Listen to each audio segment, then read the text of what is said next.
صدقہ 10 جامع ترمذی نمبر 1855 میں موجود ایک حدیث میں حضور نبی اکرم صلی اللہ علیہ وآلہ وسلم نے بعض خصوصیات کی نصیحت فرمائی ہے جو مسلمان کو سلامتی کے ساتھ جنت میں داخل ہونے کا موقع فراہم کرتی ہیں۔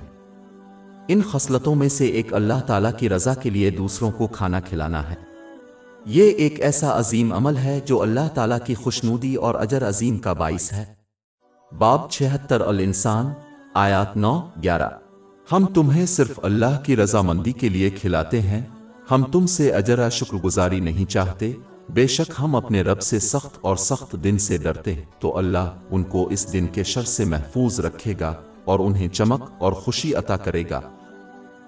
اس کے علاوہ جو اللہ تعالیٰ کی رضا کے لیے دوسروں کو کھلاتا ہے اسے قیامت کے دن جنت کے پھل کھلائے جائیں گے۔ اس کی نصیحت جامع ترمذی نمبر 2449 میں موجود ایک حدیث میں کی گئی ہے۔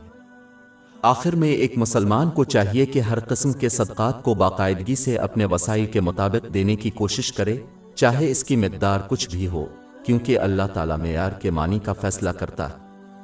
کسی کا ارادہ صحیح بخاری نمبر 1 میں موجود ایک حدیث میں اس کی تلقین کی گئی ہے۔ ہماری ویب سائٹ www.sheikhpod.com پر 400 سے زیادہ مفت ebooks, audio books, infographics, podcast اور بلاگ دستیاب ہے۔